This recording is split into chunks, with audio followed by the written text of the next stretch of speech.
हम पहले आपको एक वीडियो दिखाएंगे और उसके बाद एक जरूरी प्रेस वार्ता को संबोधित करेंगे।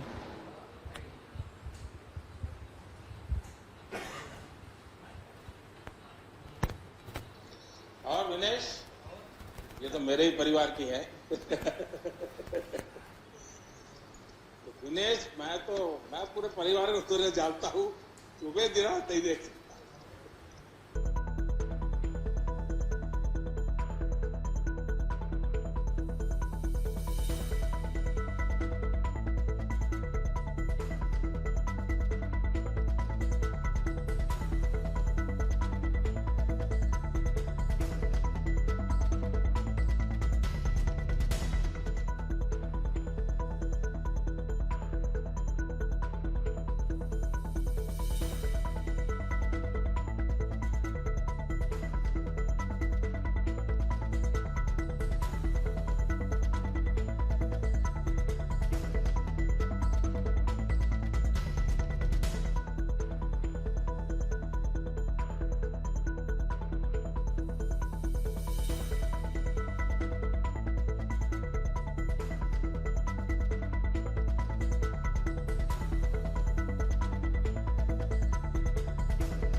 आप सबको हमारा नमस्कार।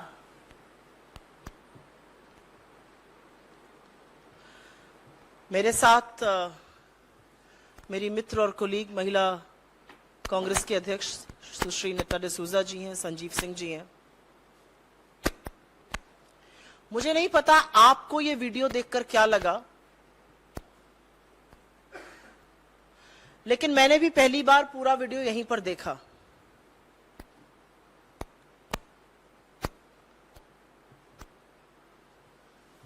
मैं अमूमन शायद इतना इमोशनल कम होती हूं।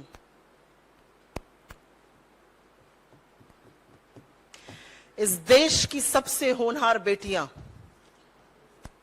इस देश की वो बेटियां जो अपनी पीठ से बड़े बड़ों को पटकनी देकर चारों खाने चित्त कर देती हैं। इस देश की वो बेटियां जब वो मेडल लाती हैं तो लोग लालायित होकर उनके साथ फोटो खिंचवाते हैं। उनको सड़कों पर ऐसे घसीटा जा रहा है कि वो मुजरिम हो। उनको सड़कों पर इस कदर बेइज्जत किया जा रहा है कि उन्होंने गलत किया हो। ये देश की वो बेटियां हैं जो इस देश के लिए ख्याति लाती हैं, जिनके पीछे मीडिया भागती है, जिनके साथ खड़े रहने में प्रधानमंत्री को भी गर्व का अनुभव होता है, जिनको वो ये कहकर संबोधित करते हैं कि तुम मेरे घर की बेटी हो, तुम्हें निराश मैं नहीं देख सकता हूं। आज इस देश में एक बहुत बड़ा इतिहास रचा गया। बहुत दुख हुआ ये देख के, लेकिन आज इस देश में बहुत बड़ा इतिहास रचा गया। इस देश में एक तानाशाह ने अपने राज तिलक का स्वांग रचा। इस देश में एक ऐसी संसद का उद्घाटन हुआ जहां लोकतंत्र को छोड़कर सब कुछ है। लेकिन सबसे स्याह इतिहास और आने वाला समय इसका साक्षी रहेगा कि जब एक तानाशाह अपना राज तिलक कर रहा था, तब हमारे देश की सबसे होनहार बेटियां इस तरह से घसीटी जा रही थी, मारी जा रही थी, डंडों से पीटी जा रही थी। स्याह इतिहास ये और भी है क्योंकि बेटियों का बलात्कारी उस सदन में मौजूद था। बेटियों का बलात्कारी उस सदन में मौजूद था, उसका सम्मान हो रहा था। और इस देश की बेटियों के ऊपर पुलिस टूट पड़ी थी। इनके छातियों पे मेडल रहता है, इनकी पीठ से वो पटकनी देती हैं। उन छातियों पर आज बूट थे, पीठ पर डंडे थे, और पुलिस उनको ऐसे खींच रही थी कि कोई वो दुर्दांत आतंकवादी हो।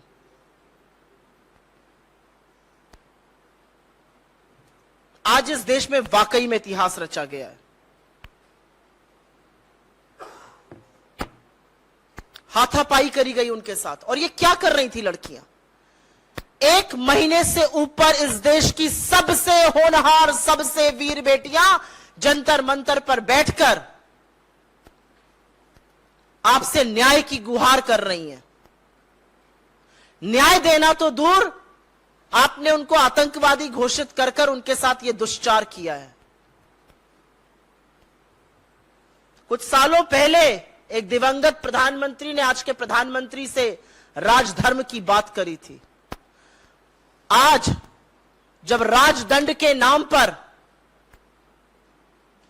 एक सोने नामी की छड़ी लेकर प्रधानमंत्री चल रहे थे, उस समय देश की बेटियों के साथ यह हो रहा था।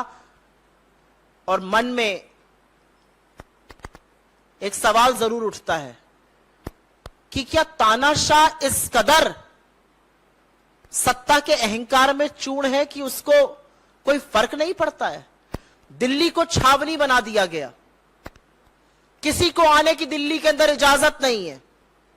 उन लड़कियों को सिर्फ घसीटकर मारा ही नहीं गया, डिटेन किया गया, उनका सामान फेंक दिया गया। मेरी कोलीग यहां पर हैं, वो आपको और विस्तार में बताएंगी कि जब महिला कांग्रेस के हमारे सहकर्मी वहां पर गए तो उन्होंने क्या विभत्स दृश्य देखा।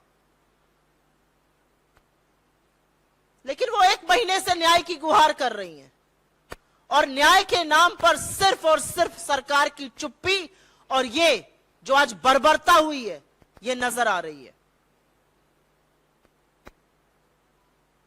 कुछ लोग पूछते थे, और आज ये सवाल अपने आप में ज्यादा बड़ा हो जाता है कि भारत जोड़ो यात्रा का मतलब क्या है?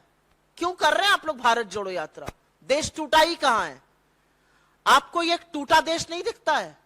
आज जिस तरह से साक्षी मलिक को या विनेश फोगट को या बजरंग पुनिया को जिस तरह से खींच खींच कर लताड़ा जा रहा था, जब नए संसद का उद्घाटन हो रहा था तो हमारे देश की बेटियों का चीरहरण हो रहा था। इतिहास इस बात का साक्षी बना है आज। और अगर यह देखकर भी एक सभ्य समाज चुप रहेगा तो वो समाज सड़ चुका है, गल चुका है। उस समाज को अपने आप को सभ्य कहने का कोई अधिकार नहीं है।